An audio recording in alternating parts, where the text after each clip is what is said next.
Well, hi there, everyone, and welcome to the VIP Trade Room with Roger Scott and Matt Horton.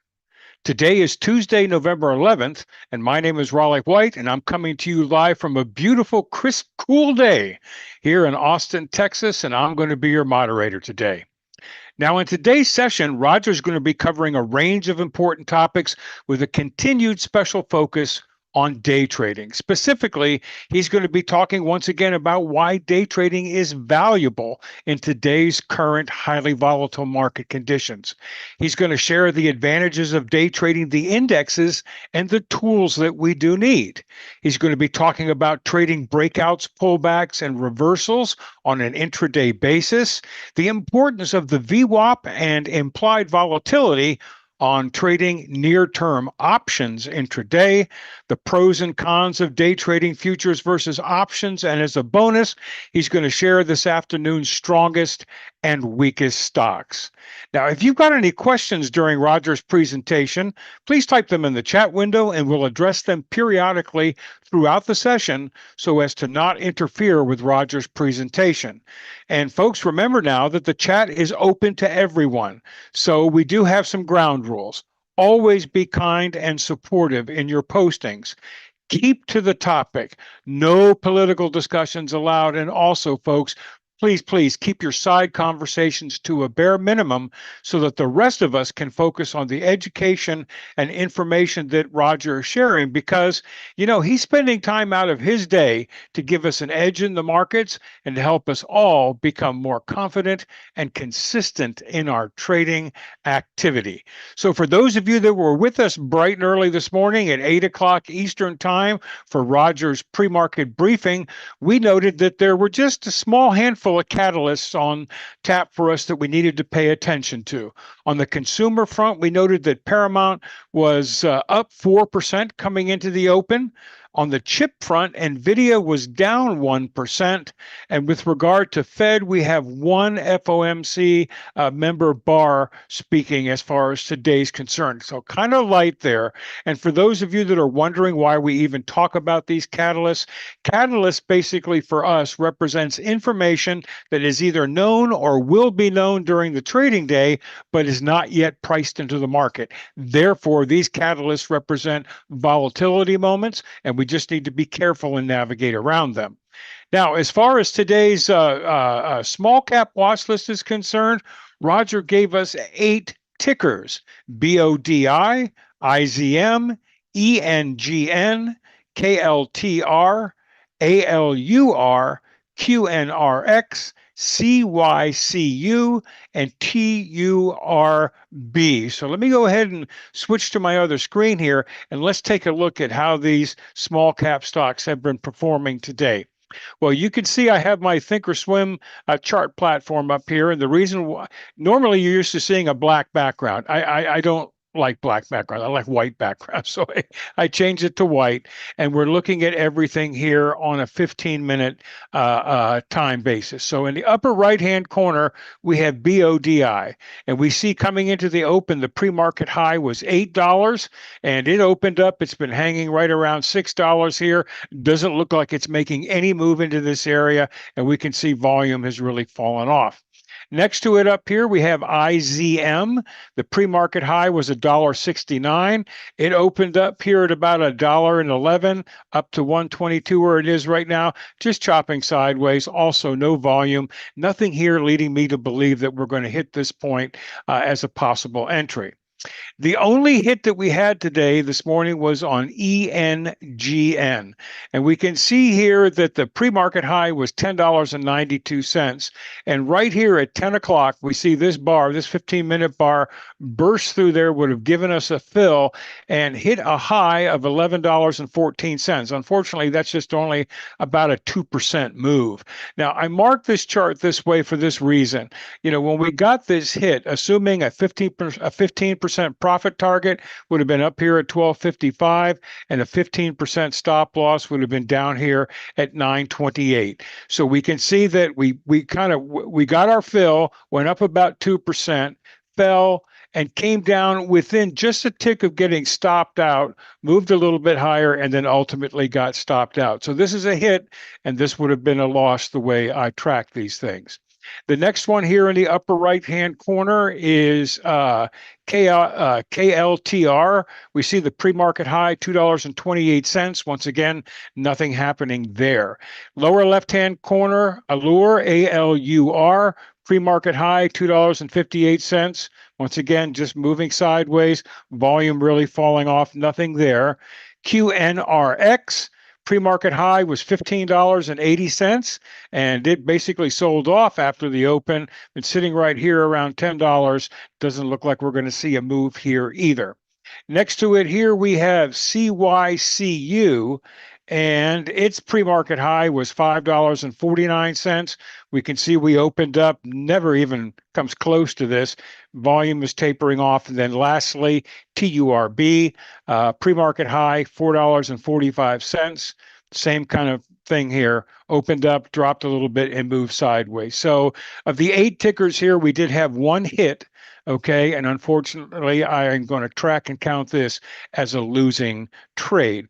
So let's go back to the my normal presentation. And before I leave the small caps, I just want to remind everybody that when Roger selects these in the morning as part of his pre-market briefing, he's not only looking for price action, but he's looking for small caps that have extreme pre-market volume. I'm talking about 100 times what the normal volume is for them. And that's what basically draws his attention.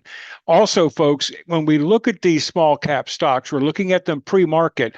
Only consider trading these during regular market hours. And if you don't have a fill by about 2 p.m. Eastern time, just get out of, don't even think about it. Just move on because it's not worth the risk. And furthermore, if you do get into one of these small cap trades, never hold these things overnight. It really is not worth the risk whatsoever. So moving on to the large caps, we can see that Roger gave us his watch list coming into the open. There were 6 shorts on his list. We see them here: Ball, DVA, GPC, NKE, OWL, and FOFLO. And he also gave us 7 longs: GLW, AMAT, TEL, Google, General Motors, APH, and RVMD. Now, one of the reasons why I think his watch list was so light has to do with what today is.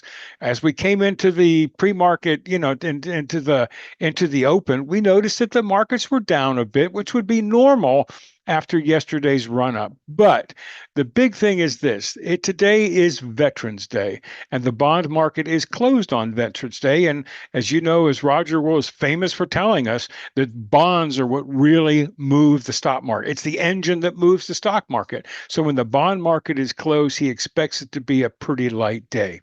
He did note that the VIX remains low in its range, under 20, and that the pull to call ratio remains still in balance, a balance between calls and puts, and that's a good thing. He also pointed out that the sectors, when we looked at the sectors, there was still a mixed bag between speculative and defensive stocks, and there was very, very little directional bias in the markets this morning. He said what we can expect is a pretty slow day with very little really to move the markets unless there's a significant news event that comes out that's totally unplanned for, comes from left field. And he also reminded us, folks, just be careful today. It's going to be a slow day. We did have a run up yesterday. People may be looking to take profits out of the market, and keep your FOMO, fear of missing out, in check. If you're going to participate in the market, make sure that it's just a rock solid opportunity that you're looking at. So as far as today's agenda is concerned, as I mentioned earlier, it's a continued focus on day trading, okay? And Roger's going to be talking about, once again, why day trading is valuable in today's highly volatile market conditions. He's going to talk about the advantages of day trading the indexes and the kind of tools that you need to do that. He's going to talk about trading breakouts, pullbacks, and reversals on an intraday basis. He's going to share why the VWAP is important and implied volatility, in particular if you're looking at trading near-term options. He's also going to share the pros and cons of day trading futures versus options. And as a bonus, time permitting, he's going to share with us what this afternoon's strongest and weakest stocks are on his watch list. So, with that, folks, once again, thank you so much for coming today. And let's say hi to the team. Matt, great to see you, buddy. Roger, good to see you as well. Happy Tuesday. Happy Veterans Day. And I just want to give a special shout out to all the veterans that have served us currently and in the past. I know that a large part of my family and my heritage was in the military, in the Army and the Marines and the Air Force. And once again, I salute their service and salute the service of everyone out there that risked their lives to provide us with the freedoms and liberties that we have. Yeah, I second that. Absolutely, 100%. By the way, folks, did you get your emails today? Just want to make sure the emails went out. The room's got just a little bit light, not too light, just a little bit light. But actually, the holidays could also have something to do with it. Now that I think about that, Raleigh, how are you doing, my man? I am doing fine. I am doing just great. It's a beautiful day here in Austin. Roger, it's a cool, crisp fall day, brilliant, bright sun, not a cloud in the sky. It's fresh. That's just the way I can put it. It's just fresh, and I really like that. And once again, everything's going good. Enjoyed the session this morning, the pre-market briefing. 100% on board with everything that you said. And on the small cap front, Roger, we did have a hit on one of the symbols, ENGN, and unfortunately, it was a tease. It gave us a hit, went up about 2%, and then dropped back the other direction about 18%. So I count that kind of as a loss. Of But course. it gave us a moment. Just out of And then just curiosity, fell off. ENGN. Yeah, yeah, it went to like 11:14 or something like that. Yeah, yeah, Yes. yeah, yeah, Yep. yeah, yeah. Yeah, I'm looking Yep. at it right now. Yeah, yeah. And I mean, that will happen. That will Yes. happen. I, And that's, you got to take the good, the bad, and the ugly. Yeah, Mm. and to your point on that, Roger, so far on the hits that we've had since we've been tracking the small cap since the 1st of August, our win rate on the hits is about 74%. That's fantastic. Now, Yep. for the record, and again, we can't go back, but if I was issuing these trades myself, if it was a program and if I was doing it, I wouldn't be trading these stocks today at all for because of the holidays, because there's about 20% less people trading the market today. And these things really do rely on they really rely on not the hedge funds, but No, on the individual investors. Yeah. and there's just a lot of people not trading today, and that's who propels these stocks. So it's like Christmas it's like Christmas big cap stocks, Veterans Day for small cap stocks. Yep. I know it may sound a little odd, folks, but trust me, so just if I was running a small cap alert service, which I think I'm going to start running in about a month. I think that's the scheduled time, or yeah, about a month. Like I would say, we're not having trades today Yeah. because of We're the going to take the holidays. day off and observe Yeah, Veterans Day. yeah. Exactly. Large caps, I'm not as large caps are okay as long as they have liquidity and something's moving them. But small caps, you don't want to touch them on holidays where actual people really do take off, and for whatever reason, a lot of veterans have events they have to be at today. Mhm. So it's not like a holiday with the family where you're barbecue with the kids. There's things that have to be done today. So Mhm. they just can't trade the market. I think you guys understand. I don't think I have to explain myself on this one. Mhm. Mm. All right. So a few things. Now, if you guys were paying attention yesterday, where we were, let me just show you this here. Yesterday, I showed you yesterday market internals right here. I Yes. showed you market internals, and I showed you yesterday how the fold deviates from the SPY and then catches up to the SPY, deviates from the SPY and catches up to the SPY. Right? Look at that. Yes. It happened twice today. Happened twice today. And you know what happened today? The second time it happened? I know somebody that's in my office right now who decided to take advantage of it. He issued a trade. Let's just look at time and sales. He issued a trade. Boy, you've been a busy beaver today, Matt. To go long, I'm just concerned about the time. 10:38 in the morning, okay? 10:38 in the morning. So right here, right here. So the SPY, the Vold was going up, SPY's been coming down. This is the SPY. And right around 10:38, right around this time, right here, Matt decided to go long. And look at what happened to the SPY afterwards. Yep. Outstanding, Matt. And The market then listened to you. and then yeah, he did really well too. He got let's see. $1.65 Dollar on $1.18 on the one we just closed. That's what he said. No, I agree. I just wanted to look at the time so I could show them on the time here. It was a great. Both of them were great trades. Go long SPY. This was the second one right here. 11:39. Let's see what the market was doing. 11:39. Oh, it's perfect right here. So you see how it's starting to come back in Yep. line. It's no longer falling back. So I think what Matt has learned is wait for the SPY to start coming back in line.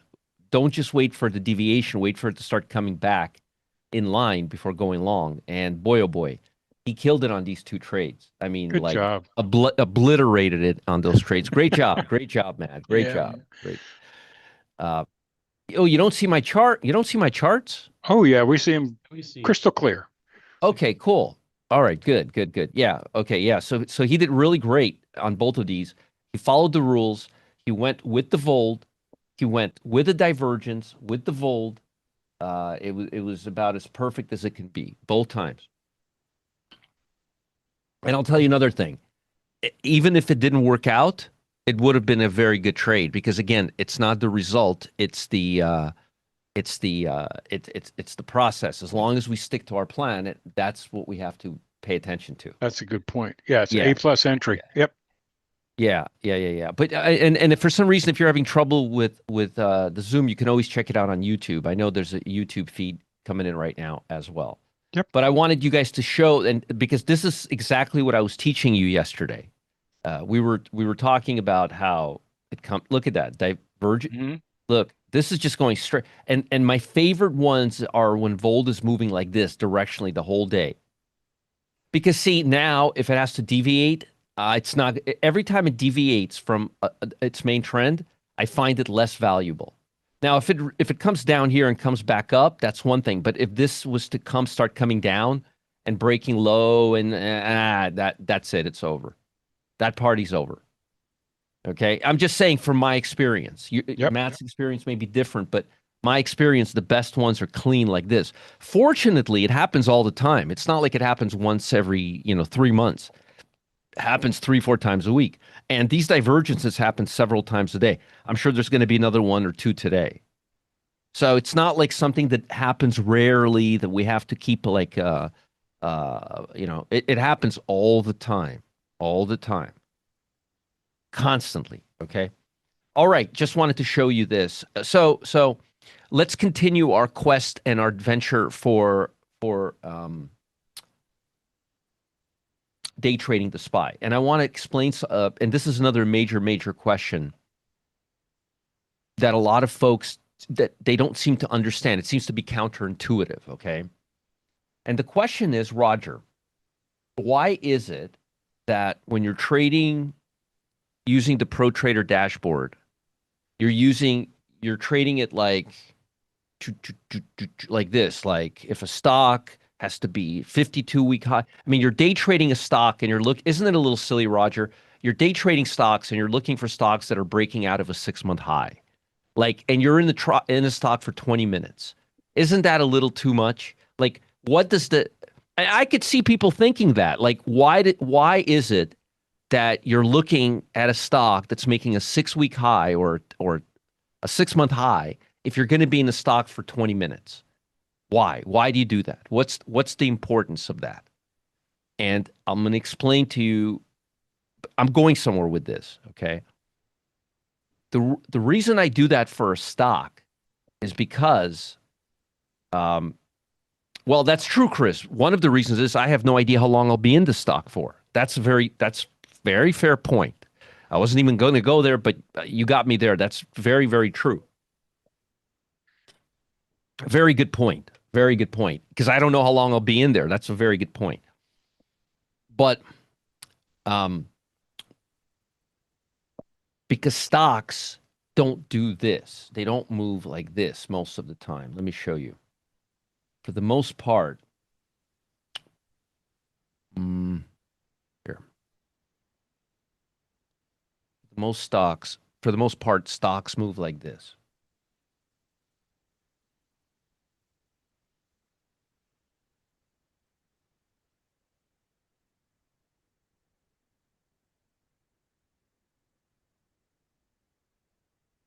Move like that. They have some like this to them. But if you're good at what you're doing, you could find trends. Okay, long-term trends, which is what we do. So stocks have a less probability of just going haywire. Indexes are a whole different story. For example, if you look at my ProTrader dashboard right here, right on top. I mean, I only have like 5 of them here, but if you look at my ProTrader dashboard, you will find right here. I'm looking at these 2 stocks right now, Ford and IBM. You will find that it only tracks arrow, entry, profit target 1, profit target 2, relative strength. It's very directionally biased. Notice I don't have anything here. I mean, I would never take a short. It's only one way. They're all one-way trades, okay? Relative strength, we want to be strong. They're one way. They're measuring. It's like a runner only see the 3 of you, not Roger. Yeah, Kurt, I'll take care of that, Roger. Yeah, I'll keep you focus, buddy. I'll take care of this. Right. So anyway, the point is, everything we do with stocks, we're looking for that tailwind on our back, okay? When we're looking at indexes, remember, indexes are multiple stocks, and you have one stock going up, one stock going down. There's a whole bunch of stuff happening in those S&P 500 stocks. So there, we're looking for like a like a soccer game, right? The goalies are right here, right? This is the match right here. Yeah, the and playing we're field. looking for Yep. yeah. Thank you. And we're looking for the ball to go here, the ball to go there. We don't know where the ball will go. That's why we're using an oscillator. That goes both ways. So you see, when you're trading stocks, you're looking, and again, probably the best example that I've given you is with Raleigh's help with these crazy dinosaurs that I'm not good with the names, but that's really the best example. Some dinosaurs, some animals, forget dinosaurs for a second. Think about those little pesky chihuahuas. I love dogs, by the way. I love pesky chihuahuas. But you know how, they're very, or Jack Russell Terrier, right? You give like a baby Jack Russell Terrier the room or a Chihuahua, you get tired just by looking at them run around, right? They're like, they spin around. They have so much energy. Now, so that's like an index, okay? Now, let's think like a big 11-year-old Like Saint Bernard. Saint Bernard, yeah, right. An 11-year-old Saint Bernard. You ask that dog to turn around or sit down, it's gonna take like 3 minutes, arthritic. That's a stock for you. That's a stock. So the reason we want all of these stupid things, the 52-week high, the relative strength on a 10-day basis, even if we may be in the stock for 5 minutes or 10 minutes or whatever minutes, is because we're specifically looking, very, very, very clearly looking to get any type of edge we can get. You can't get that kind of tailwind when you're day trading the index. There's too many stocks involved. You'd have to have your eye on every stock in the S&P 500 and anticipate what it's going to do. You can't do that. You can't do that, right? It's too much. But the beautiful part of it is you don't have to. You measure the whole thing as a whole. And when you measure the whole thing as a whole, then you can only then can you gauge it the right way? So a lot of folks are very confused. Not a lot of folks. A few folks are very confused. They're like, well, why is it that I can only trade this stock to the upside? Why can't I pick the high on the stock? Because let me show you why. Maybe if I show you, you'll understand. And why is it so difficult? Okay.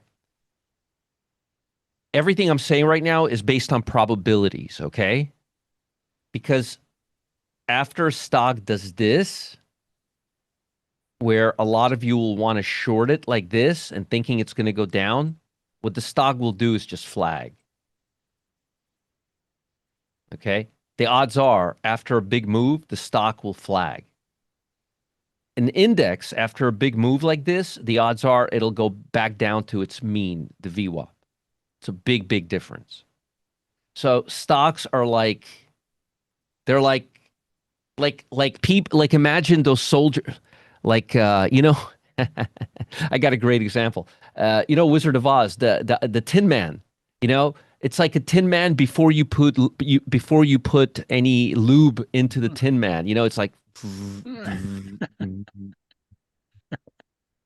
I look at it, stocks are like aircraft carriers, right? Yeah. Indexes are like PT boats.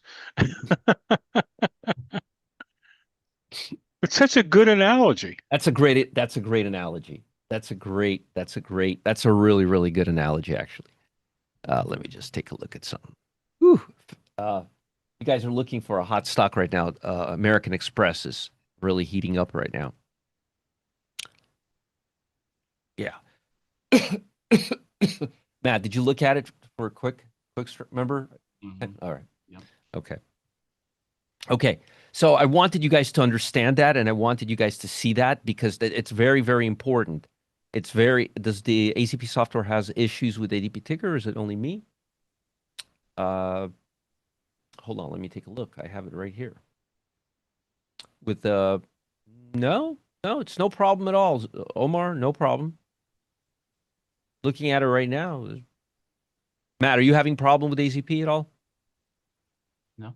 No, Omar, it's only on your end. Okay. So anyway, let's get back to our agenda. So yeah. Getting back to this. So the next question is, all right, Roger, now that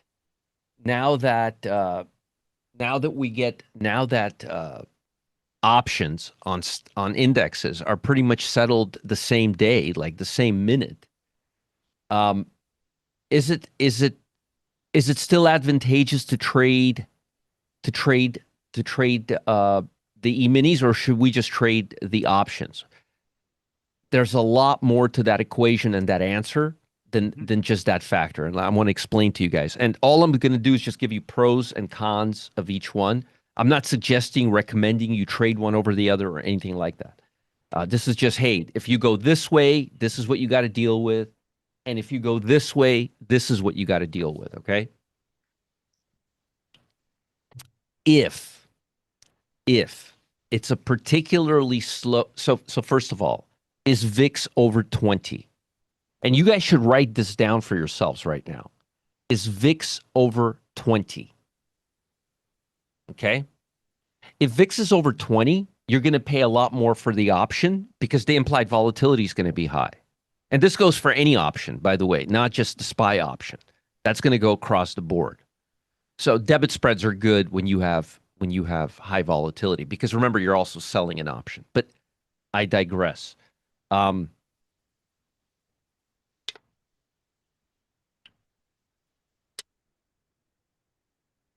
as far, let's say volatility is not high. Let's say volatility is not above 20. What are some factors you would look at? What are some factors that we would look at when we're deciding whether we want to buy an option or whether we want to do a straight E-mini? One of those factors is how early is it in the day? Okay, let me explain. We don't know when we enter a trade. Matt doesn't know when he enters a trade, and you don't know when you enter a trade if you're going to be holding that trade for 10 minutes or 2 hours. Most of the time, 90% of the time, I don't know, 80, 90% of the time, you're going to end up holding the trade for about 10, 15, 20 minutes. And that's if you're winning, okay? Or if it's not doing anything, which is uncommon, okay? But if you are if you don't know how long you're going to be holding a trade for, if you don't know, remember options have a decaying factor involved, okay? And I've seen Matt get stuck in a trade maybe 3 times, four times. It lasted like 2 hours. Again, 3, 4 times. It happens. It happens. It'll happen to you too.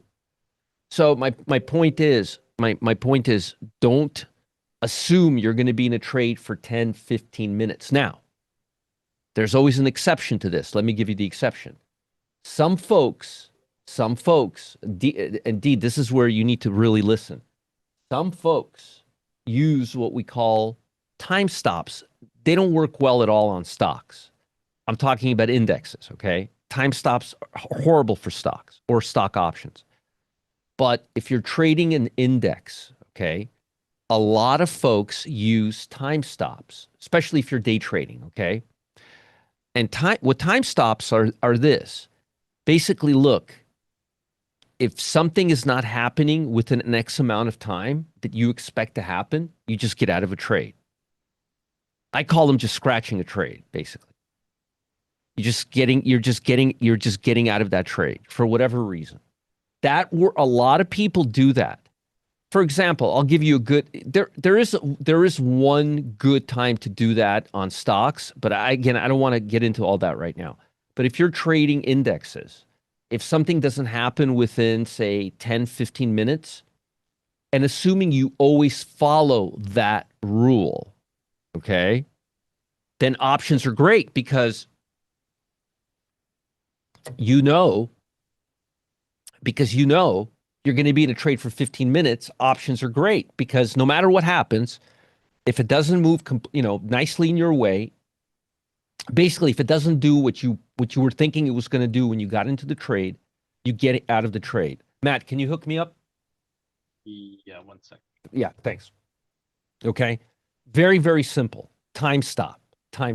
But don't be an eager beaver with your time stop. Usually it's about 15 minutes.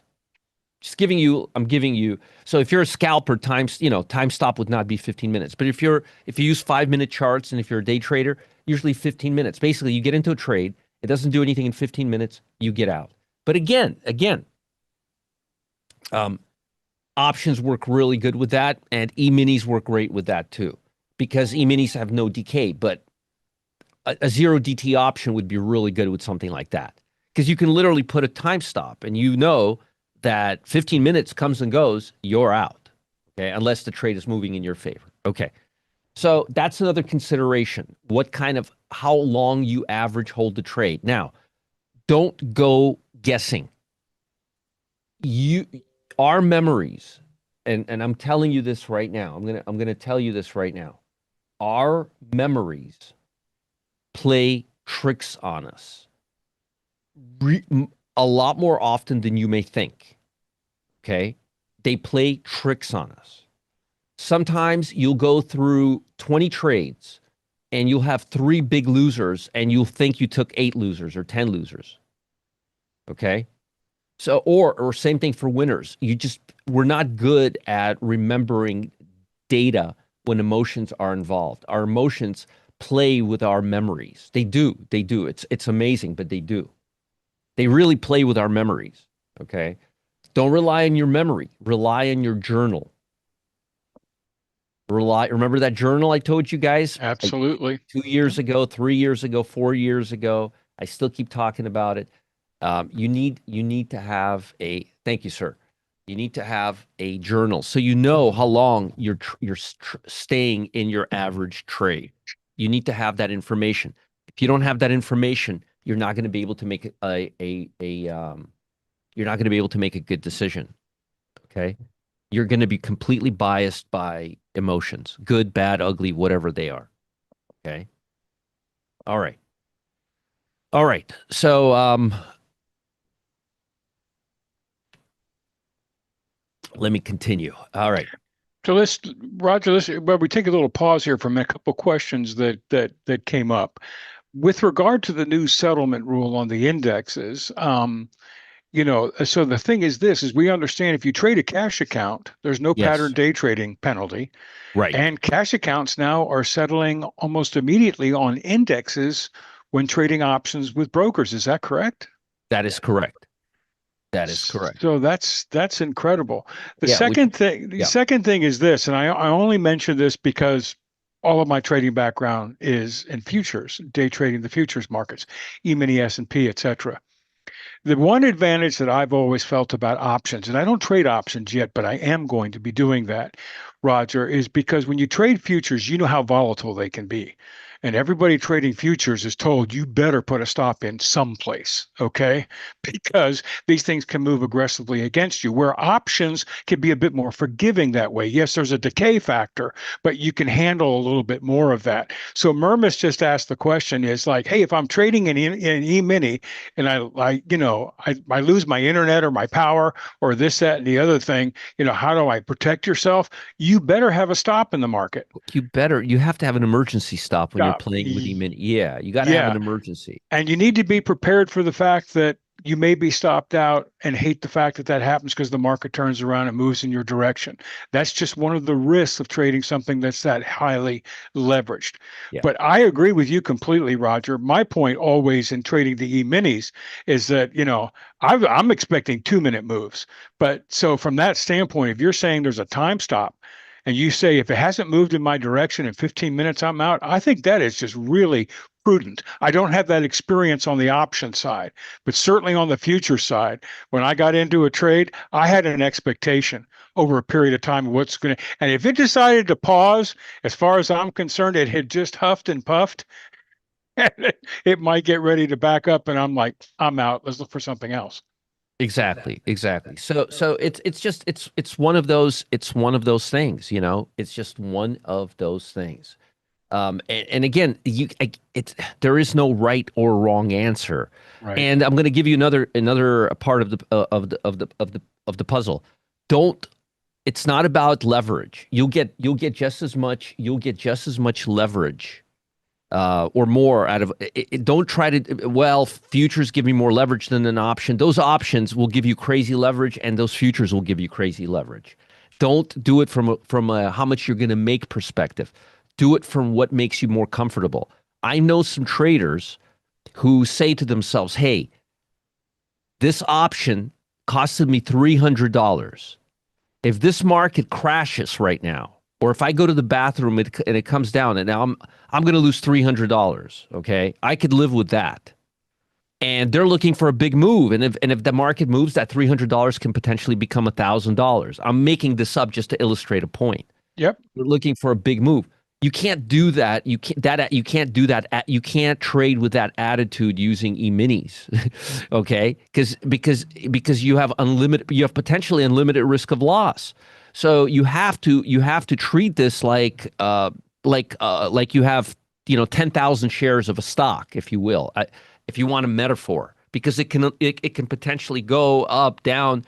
It's not like an option. So again, if you're sitting in front of your computer, if you're using a futures broker, if you have a really good stockbroker that you can access immediately, 24/7 by phone within a second or two, which most of them have that, it shouldn't be a big deal. Right. But if not, you need to start. You always use an emergency stop loss when trading E-minis. Always. And it can be something that's far away from the noise. Yeah. You know And what it I should mean? be But- far away from the noise, but you're right. It's emergency because, Roger, we've all seen flash moves in the futures markets. And the question is, well, how tight should it be? How wide should it be? Mhm. There's an answer for that question. Here's the answer for that question.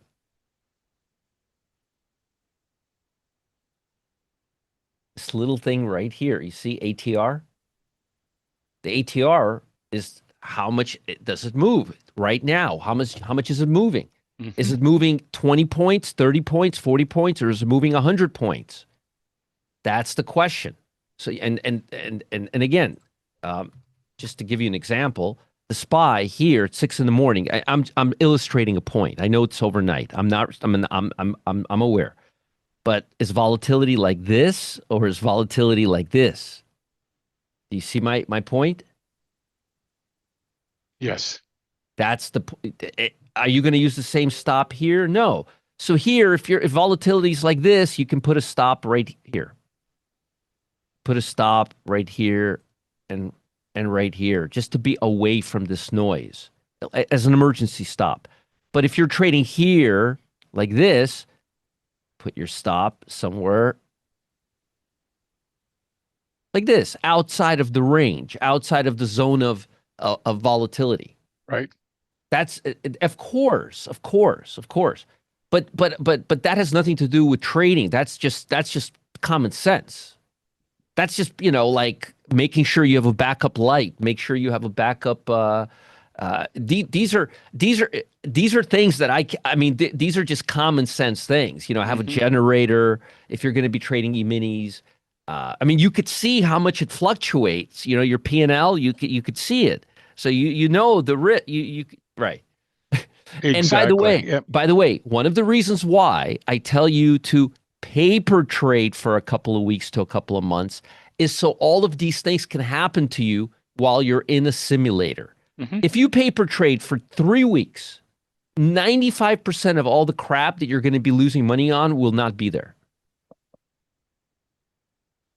Okay? Good point. Yep. Just so you know. By the way, look at how that's the level we drew this. No, that's not the level we drew this morning. What am I saying? That's the level we just drew right now. There was a level that I must have already. I'm going to have to take a look at it, but I'm curious to see where it came up in comparison to our level from this morning. Anyways, what else? There was a couple of other things I wanted to discuss about day trade. So to put a bow ribbon on this topic, when you're day trading Alpha Zone Pro or Trading Zone Live, and you're deciding whether you should be trading the options or E-minis. And again, there are people who have large accounts to trade the underlying. That's great too. Please knock yourselves out. That's what institutional funds do. Then you don't have to worry about liquidity. You don't have to worry about fills. You don't have to worry about leverage or any of that stuff. But you have to have huge amounts of money in your account. If you don't want to go that route, my suggestion, folks. Always go 1 DTE if you're going to do the options. Why? Because yes, you'll make less money. You'll have less leverage. It'll be more, leverage compared to 0 DT, but you'll have a little more staying power. You'll have a little less time decay. Once you figured out your metrics, and then let's say you do 1 DTE for a month, and you find out after a month, you find out that you're never in a trade. I'm making this up to illustrate a point. You're never in a trade more than 10 minutes, okay? Well, guess what? Time stops can be your best friend. Or you find out that you're never in a trade less than 10 or 15 minutes. Now we're, or let's say that for 3 weeks, volatility is over 20. Your options that you're used to paying $400 for, $300 for, $250 for, they're going to be $800. So, and if that happens, you may want to go a little bit deeper in the money to give yourself a little more staying power. Now you're talking about $1,000, $1,200. Nothing huge, but something to think about. You gotta put all of these in the hopper, so to speak. You gotta put them all of them in your brain. And there's no right answer. There's no right answer. As a beginner, I think this is what I would do, okay? If I was a beginner starting out, I would take Alpha Zone Pro or Trading Zone Live if you just want to get the alerts. I would take that and I would paper trade it aggressively, like it's a real account. Yep. With the platform that you intend to use, simulating your account size. And I would do that for a minimum of 6 weeks. Then, by that time, you'll have a really good idea if you want to do the E-minis or the options. Then You could do one or the other. One or the other. But again, that's how I would do it. And you will know whether you prefer the e-minis or the options within 3 days. Eventually, you're all gonna gravitate towards the e-minis. Eventually. That's my opinion. But some people stay with the options. To me, the options are more of like a safety buffer. You know, they give you that safety, that limited risk safety buffer. But again, it's just depends. If you fall asleep at the job, if you have a baby that you need to take care of and walk away, if you have like a job that actually, please don't trade the e-mini unless you're while you're doing that. Please don't do that. Please don't play the. It's not. There's. Oh, it's middle of the day. There's nothing's going to happen right now because, as you know, Murphy's law never fails when it comes to your money. That's right. Right? And no, not options on e-minis, just e-minis. I never said anything about options. By the way, the SPY is looking very nice right now. Very, very nice, and I like what I'm seeing right here. I like what I'm seeing. Okay, speaking of that's now let me give you stocks that I'm looking at right now, and then Raleigh and I are going to show you a class, right, Raleigh? Yes. That will explain a lot of what I'm talking about in a lot more detail. Okay. All right. So these are my shorts. BBWI. Okay. And if you guys want to know more about e-minis, just Google it. I mentioned this a few days ago, and please, folks, this has nothing to do with politics. It's the stock. It's breaking down. I have no idea why it's breaking down if you want to know the truth. It could be for a gazillion reasons. Hims. Guess people are not liking their shampoo as much as you think they do. All right. CDNS. Nice breakdown. Real nice breakdown here, right up to the 200 as a target. And ASO. ASO.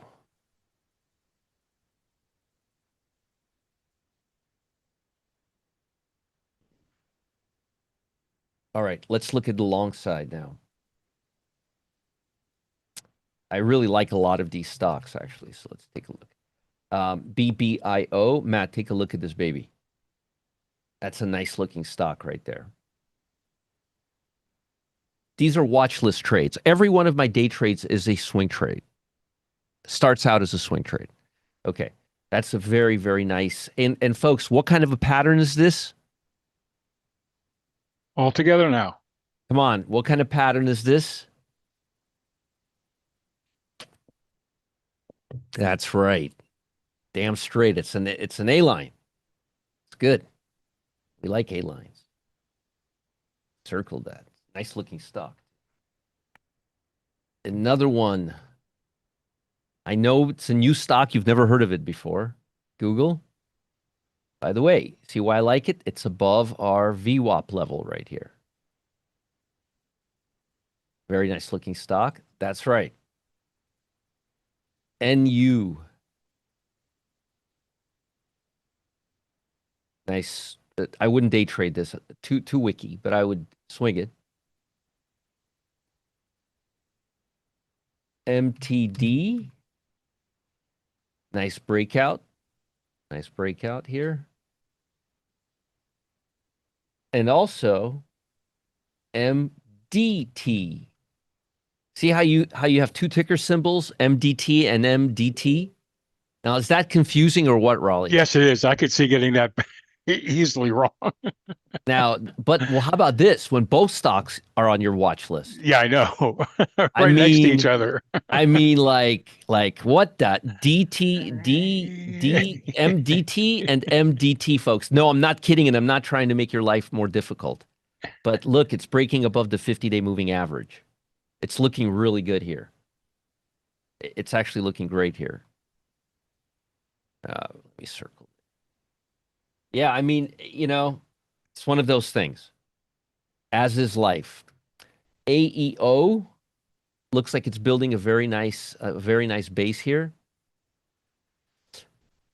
Let me ask you something, Blockman. Why would I mention IBM?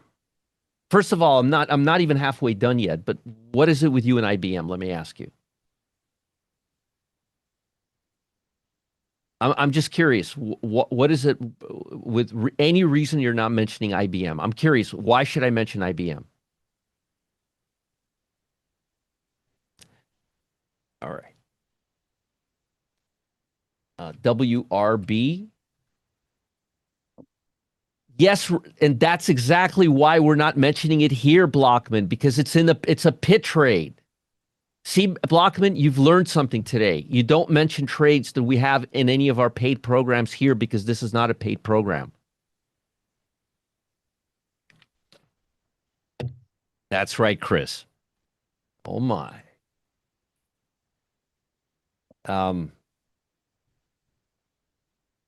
Yes, but I could. Johnson Johnson, I like the stock a lot right now.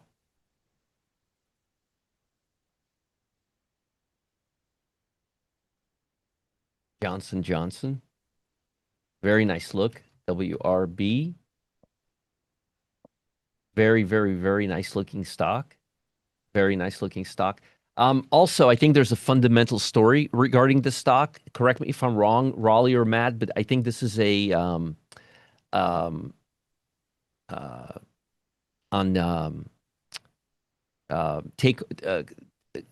takeover candidate, right? Something about takeover candidate. On WRB? Yeah. Like they're being bought out or something like that. I think there's a story about this. Not that I'm aware of. Yeah. Huh. IVZ, very nice looking stock. Oh, WBD. Thank you, WBD. Yes. I have the tickers. WBD. WRB It's another. I'm telling you, I get those tickers all the time. This one, DB. Yeah. WBD. Right? Yeah, this one, and it's also on my list, which is why I'm sorry, folks. When I have both stocks on my list, it's confusing. Yes, WBD and WRB, and they're both on my list. I'm not trying to confuse anybody today. I know this may seem confusing. MTD, MDT, it's Ford. Now look at how beautiful this stock looks. Isn't that a beauty? That is a beauty. Very, very nice looking stock. Very, very nice looking stock. Like those cars. Had General Motors this morning too. Let's take a look at General Motors.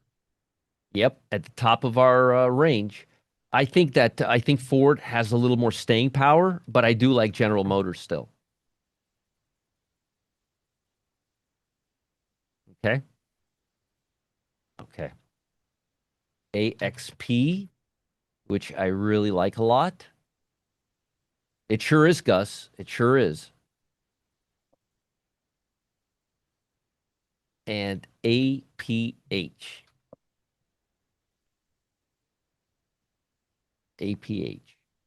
Beautiful, beautiful, beautiful, beautiful stock.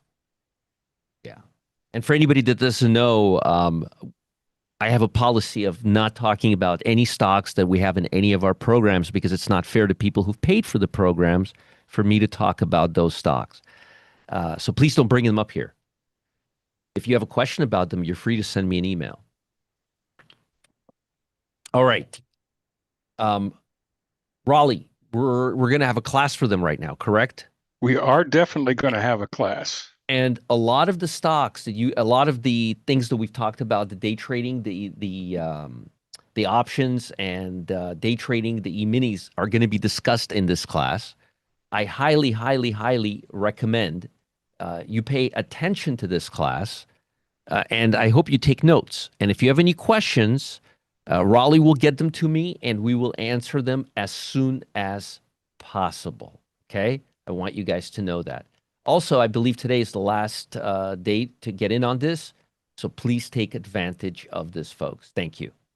Absolutely. And just to be clear here, folks, this is something that Roger and I did a few days ago, and we're going to present this to you as a replay, but I am here live with you in the background, and I'll answer questions during the presentation and after the presentation. But once again, this is ongoing and continued focus on techniques and tools and platforms and strategies for day trading the markets.